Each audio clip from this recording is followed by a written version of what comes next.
India Legal presents Courts Roundup.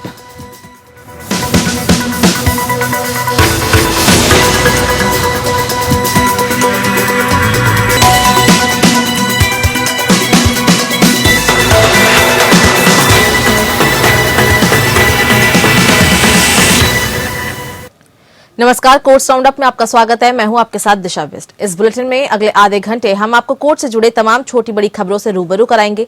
Court की कार्रवाई और सुप्रीम कोर्ट से लेकर हाई कोर्ट और लोअर कोर्ट तक के फैसलों को आपके सामने रखेंगे। आगे बढ़ने से पहले एक नजर डालते हैं हेडलाइंस पर। सुप्रीम कोर्ट ने जमानत पर सुनाया बड़ा फैसला। कहा, समय पर चार्जशीट दाखिल न किए जाने के आधार पर अगर आरोपी को जमानत मिलती है तो चार्जशीट के बाद फिर गिरफ्तारी नहीं हो सकती। पंजाब के पूर्व मुख्यमंत्री बेअंत सिंह की हत्या के दोषी बलवंत सिंह की फांसी की सजा को उम्र कैद में बदलने पर सुप्रीम कोर्ट ने केंद्र सरकार से 26 जनवरी से पहले फैसला लेने को कहा। एजीआर बकाया मामले पर भारतीय एयरटेल ने सुप्रीम कोर्ट में दाखिल की याचिका। याचिका में दूरसंचार विभाग से एजीआर की बकाया राशि में स्पष्टीकरण और संशोधन की मांग की। लालू यादव को रिम्स निदेशक बंगले में शिफ्ट करने पर हाईकोर्ट की कड़ी टिप्पणी। हाईकोर्ट ने कहा, सरकार कानून से चलती है, व्यक्ति विशेष से नहीं।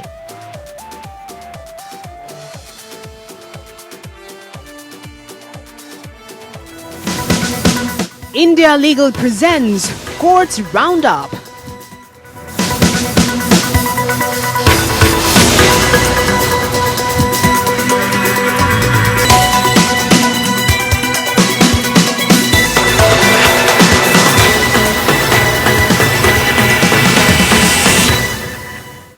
एजीआर बकाया मामले पर एयरटेल ने सुप्रीम कोर्ट में याचिका दाखिल की है। याचिका में दूरसंचार विभाग से एजीआर की बकाया राशि में स्पष्टीकरण और संशोधन की मांग की गई। याचिका में भुगतान वाली राशि के आंकलन में गलतियां और डिडक्शन वेरिफिकेशन रिपोर्ट में त्रुटियां सुधारने की भी मांग की गई है। अक्टूबर 2019 में सुप्रीम कोर्ट ने दूरसंचार सेवा प्रदाताओं से 92,000 करोड़ रुपए के एजीआर वसूली करने के लिए केंद्र की याचिका को अनुमति दी थी और सरकार की एजीआर की परिभाषा को बरकरार रखा था। देखिए रिपोर्ट।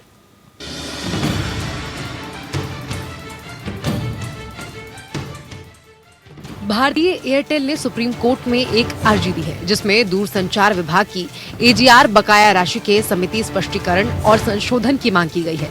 साथ ही साथ पिछले आदेशों को वापस लेने की अनुमति भी मांगी गई है, जिससे प्रतिवादी टीडीएसएटी के फैसले के खिलाफ अपील करने की अनुमति मिल सके। याचिका में भुगतान की जाने वाली राशि में मूल और अंकगिनतीय त्रुटियों का सुधार का मुद्दा उठाया गया है। उदाहरण के लिए राजस्व जमा के दोहराव, सर्किल सीसीए से प्राप्त डिडक्शन वेरिफिकेशन रिपोर्ट जैसी चूक की त्रुटियों को उजागर किया गया। उदारता द्वारा मांग उठाते समय चूक हुई थी। इसके अतिरिक्त कुछ मांगों के संबंध में आवेदकों के पहले से किए गए भुगतानों पर उत्तरदाता द्वारा बिल्कुल भी विचार नहीं किया गया है। उत्तरदाताओं द्वारा गलत तरीके से किए गए भुगतान के साथ कमीशन की त्रुटियां भी हुई हैं। इसके अलावा स्पेक्ट्रम उपयोग शुल्क की मांग के भुगतान की गणना करते समय गलत ब्याज दर लागू की गई है। गौरतलब है कि वोडाफोन आइडिया ने सर्वोच्च न्यायालय का रुख किया है और सर्वोच्च न्यायालय के उन आदेशों में संशोधन करने की मांग की है जिसमें कहा गया है कि 58,400 करोड़ अंतिम एजीआर होगा, जिसे डीओटी को जमा करना होगा। वहीं अन्य टेलीकॉम कंपनियों को भी इसी तरह के आवेदन दाखिल करने हैं। अक्टूबर 2019 में सुप्रीम कोर्ट ने दूरसंचार सेवा प्रदाताओं से 92,000 करोड़ रुपए के एजीआर को पुनः प्राप्त करने के लिए केंद्र की याचिका को अनुमति दी थी और डीओटी द्वारा तैयार एजीआर की परिभाषा को बरकरार रखा था। टेलीकॉम कंपनियां वोडाफोन आइडिया, भारतीय एयरटेल और टाटा टेलीसर्विसेज जैसी टेलीकॉम कंपनियों की पूर्ण विचार याचिकाओं को बाद में खारिज कर दिया गया। न्यायमूर्ति अरुण मिश्रा की अध्यक्षता वाली सर्वोच्च न्यायालय की पीठ ने 1 सितंबर 2020 को कहा कि जो दूरसंचार कंपनियां एजीआर बकाया का भुगतान करने के लिए उत्तरदायी हैं, वे 31 मार्च 2021 तक बकाये का 10% भुगतान करेंगी। वहीं टेलीकॉम फर्मों को अपना बकाया चुकाने के लिए 20 साल से अधिक देने की डीओटी की प्रार्थना को ठुकरा दिया गया था। Bureau report. सुप्रीम कोर्ट ने केंद्रीय माल सेवा कर अधिनियम 2017 यानी कि जीएसटी के प्रावधानों के खिलाफ याचिका को सुप्रीम कोर्ट ने सुनने से इनकार कर दिया। अर्जी में जीएसटी के विभिन्न प्रावधानों की संवैधानिक वैधता को चुनौती दी गई थी। अदालत ने कहा कि संवैधानिक चुनौती उच्च न्यायालय में दाखिल की जा सकती है। देखिए रिपोर्ट।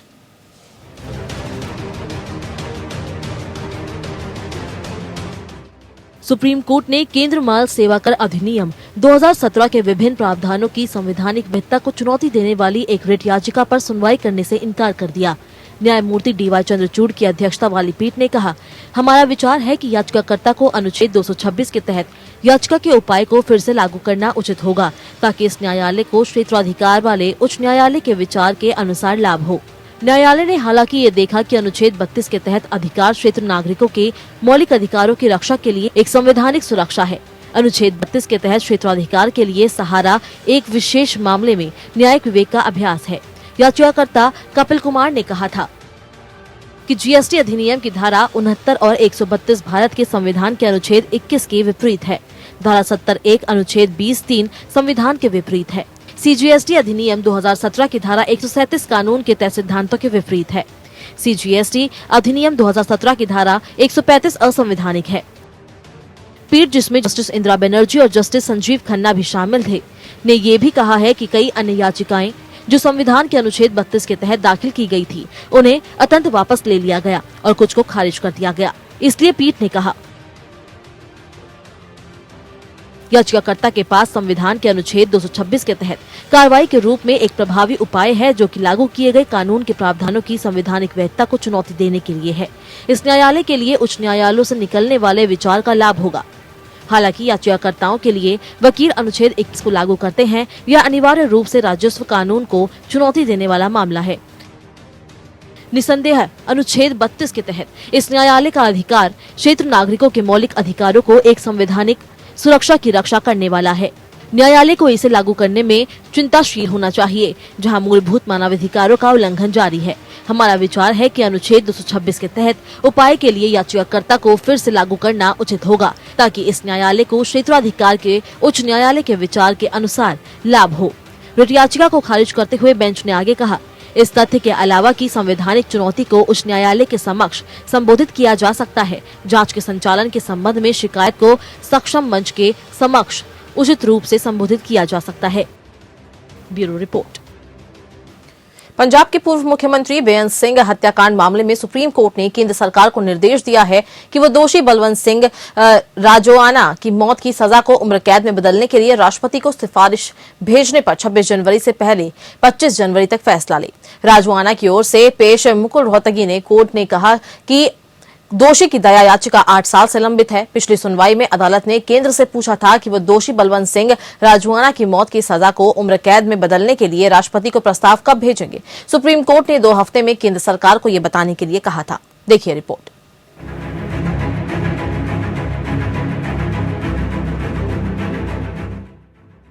पंजाब के पूर्व मुख्यमंत्री बेअंत सिंह की हत्या के दोषी बलवंत सिंह की फांसी की सजा को उम्र कैद में बदलने पर सुप्रीम कोर्ट ने केंद्र सरकार से जल्द फैसला लेने को कहा है। सुप्रीम कोर्ट ने केंद्र सरकार को 26 जनवरी तक का समय दिया है। सुप्रीम कोर्ट ने कहा है कि सरकार बलवंत सिंह रावजाना की अर्जी पर 26 जनवरी तक फैसला करे, जिसमें उसने सजा कम करने का अनुरोध किया है। चीफ जस्टिस बोबडे की अध्यक्षता वाली पीठ ने केंद्र सरकार से कहा है कि वो पंजाब के पूर्व सीएम बेअंत सिंह की हत्या के दोषी बलवंत सिंह रावजाना की फांसी को उम्र कैद में बदलने पर जल्द फैसला ले। वहीं कोर्ट ने कहा है कि 26 जनवरी अच्छा दिन है, उससे पहले राष्ट्रपति के पास फाइल भेज दें। वहीं बलवंत सिंह करीब 25 साल से जेल में बंद है। साल 1995 में चंडीगढ़ स्थित सचिवालय के सामने हुए बम धमाके में बेअंत सिंह समेत 18 लोगों की मौत हो गई थी। रावजाना को विशेष अदालत ने साल 2007 में फांसी की सजा सुनाई थी। 31 अगस्त 1995 को पंजाब के तत्कालीन मुख्यमंत्री बेअंत सिंह राज्य सचिवालय में अपनी कार में मौजूद थे। तभी अलगाववादी संगठन बब्बर खालसा ने सुसाइड बॉम्बर आतंकवादी ने वहां पहुंचकर खुद को उड़ा लिया। ये काफी भीषण विस्फोट था। थोड़ी ही देर में लोगों के शरीर के चिथड़े और खून ही खून नजर आने लगा। उस हमले में मुख्यमंत्री समेत 18 लोग मारे गए थे। बेअंत सिंह की हत्या के फौरन बाद ही रावजाना को गिरफ्तार कर लिया गया था। उसने 1997 में अपना अपराध कबूल कर लिया था। बेअंत सिंह की हत्या में पंजाब पुलिस के कर्मचारी दिलावर सिंह ने मानव बम की भूमिका निभाई थी। इससे पहले दिसंबर महीने में सुप्रीम कोर्ट ने बलवंत सिंह की अर्जी पर केंद्र सरकार से 2 हफ्ते में जवाब देने को कहा था। सुप्रीम कोर्ट के सामने ये तथ्य आया था कि गृह मंत्रालय ने 7 सितंबर 2019 को पंजाब के चीफ सेक्रेटरी को लेटर लिखकर राव जाना की फांसी की सजा की माफी का प्रस्ताव राष्ट्रपति के पास भेजे जाने की बात कही। सुप्रीम कोर्ट ने इस तथ्य पर संज्ञान लेते हुए पूछा कि अभी तक इस मामले में प्रस्ताव क्यों नहीं भेजा जा सका है और ये कब तक भेजा जाएगा। Bureau report. सुप्रीम कोर्ट ने एक मामले में फैसला सुनाते हुए कहा है कि समय पर चार्जशीट दाखिल न किए जाने के आधार पर अगर आरोपी को जमानत मिलती है तो चार्जशीट के बाद दोबारा गिरफ्तारी नहीं की जा सकती। जमानत कैंसिल अन्य ग्राउंड पर हो सकता है, लेकिन चार्जशीट जमानत कैंसिल करने का आधार नहीं हो सकता। सुप्रीम कोर्ट में याचिकाकर्ता आरोपी कमलेश की ओर से अर्जी दाखिल कर हाईकोर्ट के फैसले को चुनौती दी गई थी। देखिए रिपोर्ट।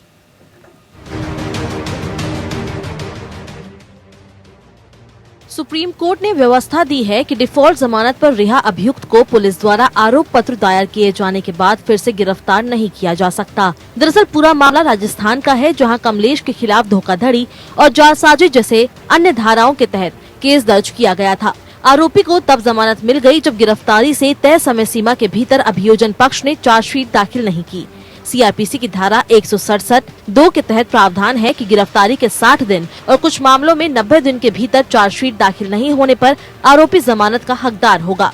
आरोपी को इसी ग्राउंड पर हाईकोर्ट से जमानत मिली थी, लेकिन हाईकोर्ट ने अपने फैसले में कहा था कि आरोपी के खिलाफ जब चार्जशीट दाखिल हो जाएगी तो उसे दोबारा गिरफ्तार किया जा सकता है। हाईकोर्ट के आदेश के इस पाठ के खिलाफ आरोपी ने सुप्रीम कोर्ट का दरवाजा खटखटाया। सुप्रीम कोर्ट ने अपने पहले के बशीर केस के जजमेंट का हवाला देकर कहा कि चार्जशीट जमानत कैंसिल करने का आधार नहीं हो सकता। जमानत अन्य ग्राउंड पर कैंसिल हो सकता है और हाईकोर्ट के उक्त टिप्पणी को खारिज कर दिया। बशीर मामले में इस कोर्ट द्वारा दिए गए फैसले से ये स्पष्ट है कि महज आरोप पत्र दायर करना ही अपने आप में जमानत निरस्त करने का आधार नहीं हो सकता। सीआरपीसी की धारा 167 के तहत मंजूर की गई डिफॉल्ट जमानत को कानून में उपलब्ध अन्य आधार पर निरस्त किया जा सकता है। इसके मद्देनजर हाईकोर्ट के फैसले में पैराग्राफ संख्या 17 में दर्ज किए गए तथ्य निरस्त किए जाते हैं। कोर्ट ने कहा जब किसी व्यक्ति के खिलाफ जांच लंबित हो और उसे इस आधार पर धारा 437(2) के तहत रिहा किया जाता है कि ये विश्वास दिलाने के लिए इस बात का पर्याप्त आधार नहीं है कि उसने गैर जमानती अपराध किया है और वो कोर्ट जिसने उस व्यक्ति को जमानत पर रिहा किया है हिरासत में रखने के लिए प्रतिबद्ध हो सकता है, यदि वो संतुष्ट हो जाता है कि जाँच पूरी होने के बाद ऐसा करने का पर्याप्त आधार मौजूद है। Bureau report. अधिवक्ता आदर्श कुमार हमारे साथ जुड़ चुके हैं। आदर्श जी, आपका बहुत बहुत स्वागत है। जमानत पर सुप्रीम कोर्ट का क्या फैसला था, आप बताइए। जी, इस मामले में खंडपीठ ने अपील मंजूर करते हुए कहा कि बशीर मामले में इस कोर्ट द्वारा दिए गए फैसले में यह स्पष्ट है कि महज आरोप पत्र दायर करना ही अपने आप में जमानत निरस्त करने का आधार नहीं हो सकता है। जी। वहीं सीआरपीसी की धारा 167 के तहत मंजूर की गई डिफॉल्ट जमानत को कानून में उपलब्ध अन्य आधार पर निरस्त किया जा सकता है। वहीं इसी मामले में पहले हाईकोर्ट ने निर्धारित अवधि के भीतर आरोप पत्र दायर नहीं करने के आधार पर आपराधिक प्रक्रिया संहिता की धारा 167(2) के तहत डिफॉल्ट जमानत की याचिका मंजूर कर ली थी।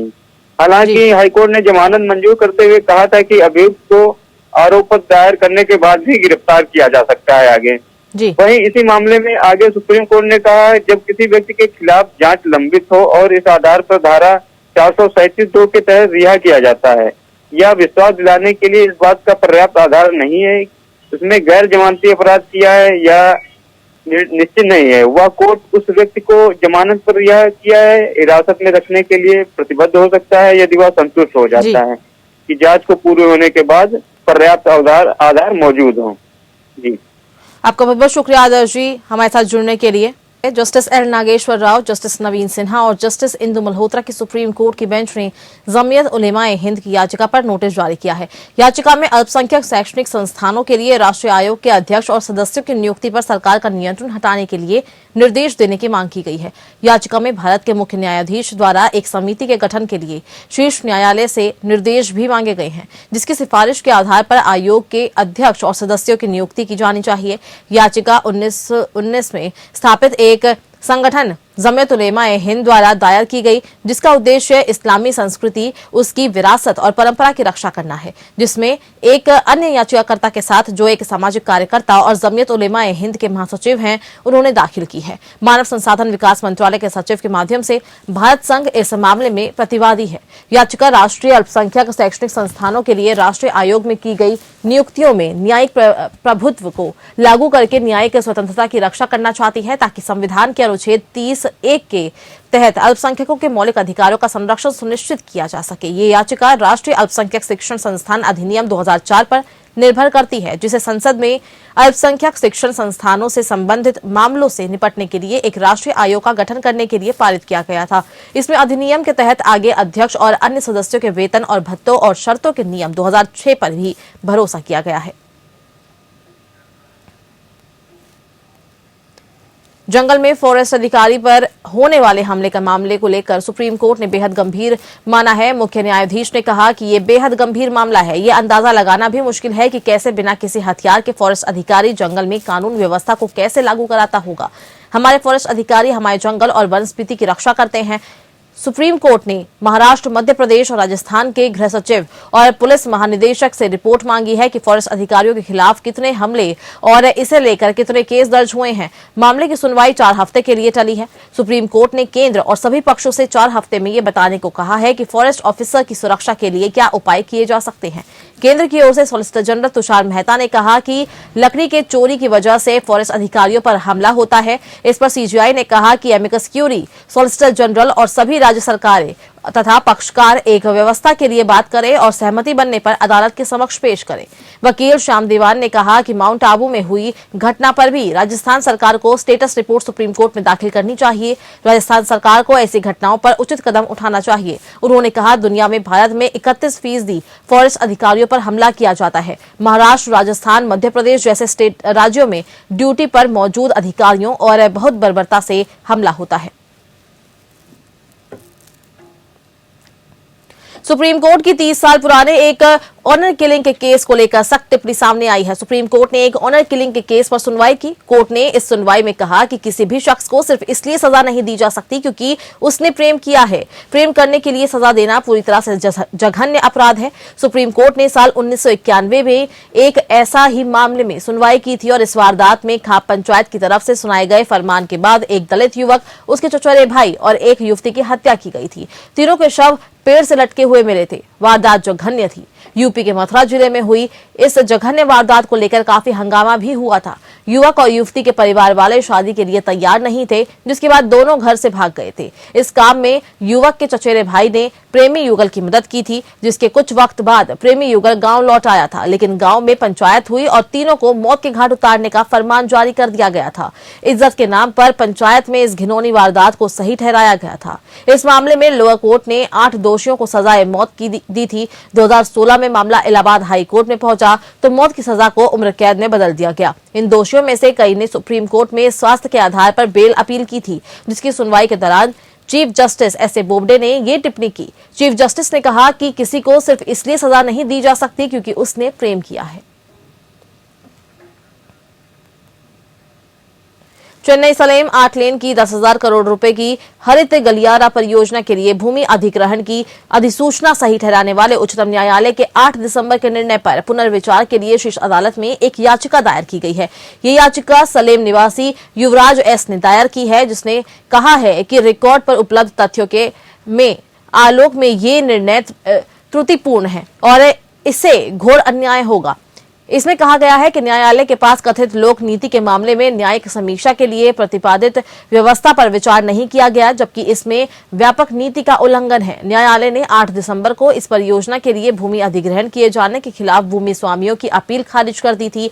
उच्चतम न्यायालय ने कहा था कि किसी भी मार्ग को राजमार्ग घोषित करने और राजमार्ग के निर्माण, उसके रखरखाव और संचालन के लिए भूमि अधिग्रहण की मंशा जाहिर करने से पूर्व केंद्र सरकार को कानून के तहत पहले पर्यावरण मंजूरी लेने की जरूरत नहीं है। अदालत ने 8 अप्रैल 2019 को अपने फैसले में नए राजमार्ग के निर्माण के लिए विनिर्दिष्ट भूमि के अधिग्रहण के लिए राष्ट्रीय राजमार्ग कानून की धारा 3A1 के अंतर्गत भूमि अधिग्रहण के लिए जारी अधिसूचनाओं को गैर कानूनी और कानून की नजर में दोषपूर्ण बताया था।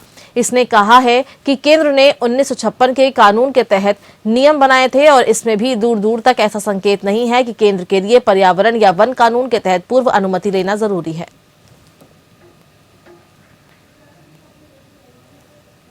अलीबाग में मुख्य न्यायिक मजिस्ट्रेट यानी सीजीएम ने रिपब्लिक टीवी के editor in chief Arnab Goswami द्वारा दायर अर्जी को खारिज कर दिया। इसमें इंटीरियर डिजाइनर अनय नाइक के आत्महत्या मामले में शारीरिक उपस्थिति से छूट की मांग की गई थी। रायगढ़ पुलिस द्वारा आरोप पत्र दायर किए जाने के बाद गोस्वामी को 7 जनवरी को मुख्य न्यायिक मजिस्ट्रेट के समक्ष पेश होने के लिए बुलाया गया था। हालांकि वो उपस्थित रहने में विफल रहे। जब मामला लिया गया तो गोस्वामी की ओर से पेश वकील गौरव पारकर ने अदालत से अनुरोध किया कि वो चल रही महामारी की स्थिति और मौजूदा मानक संचालन प्रक्रियाओं पर विचार करते हुए उनकी शारीरिक उपस्थिति को छूट दे। पारकर ने प्रस्तुत किया कि चूंकि गोस्वामी दिल्ली में थे और 31 जनवरी 2021 तक वहां क्वारंटीन नियम था, इसलिए उनके लिए यहां यात्रा करना असुरक्षित होगा। विशेष लोक अभियोजक प्रदीप घरत ने आवेदन का विरोध किया और अदालत से गोस्वामी के खिलाफ गैर जमानती वारंट जारी करने का अनुरोध किया है, क्योंकि समन का पालन करने में विफल रहे। उस आशय पर एक आवेदन भी दायर किया गया था। सीजीएम ने वारंट के लिए आवेदन को अगली तारीख तक लंबित रखा। छूट के लिए आवेदन खारिज कर दिया गया था। हालांकि 7 जनवरी को पेश नहीं होने के लिए गोस्वामी को माफ किया गया था। पारकर ने कोर्ट में पेश होने के लिए 31 जनवरी के बाद की तारीख तय करने का अनुरोध करने के बाद सीजीएम ने 6 फरवरी 2021 को सुनवाई के लिए मामला पोस्ट किया। गोस्वामी को कोर्ट ने उस तारीख को हाजिर होने का निर्देश दिया था।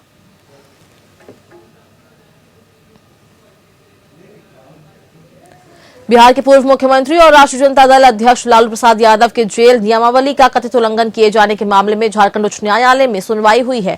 मामला लालू प्रसाद यादव को कोरोना संक्रमण के खतरे से बचाने के लिए बिना किसी अन्य विकल्पों पर चर्चा और उच्च अधिकारियों से विचार विमर्श किए बिना रिम्स के निदेशक बंगले में शिफ्ट किए जाने का है। सुनवाई के दौरान झारखंड हाईकोर्ट ने गंभीर टिप्पणी की। कोर्ट ने कहा कि सरकार कानून से चलती है, व्यक्ति विशेष से नहीं। सुनवाई के दौरान जेल आईजी ने कहा है कि रिम्स प्रबंधन ने कोरोना संक्रमण से बचाव के लिए लालू प्रसाद यादव को निदेशक बंगले में शिफ्ट किया था। अदालत को बताया गया कि जेल से बाहर इलाज के लिए अगर कैदी शिफ्ट किया जाता है तो उसकी सुरक्षा और उसके लिए क्या व्यवस्था होगी, इसका स्पष्ट प्रावधान जेल मैनुअल में नहीं है।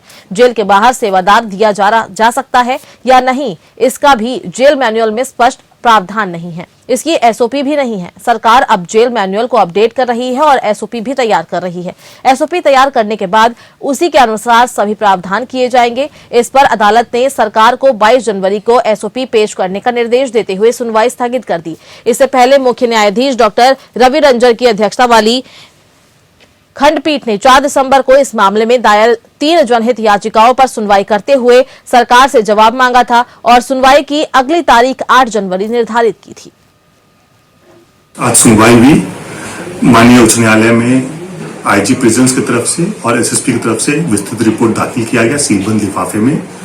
माननीय उच्च न्यायालय ने उस रिपोर्ट को देखा और रिपोर्ट देखने के बाद माननीय उच्च न्यायालय ने आईजी प्रिजन्स को डायरेक्शन दिया है कि वो एक और रिवाइज्ड रिपोर्ट दाखिल करे। अगली तिथि 22 जनवरी को है। और इसी के साथ कोर्ट राउंडअप में बस इतना ही। खबरों का सिलसिला लगातार जारी है। नमस्कार। India Legal presents Courts Roundup.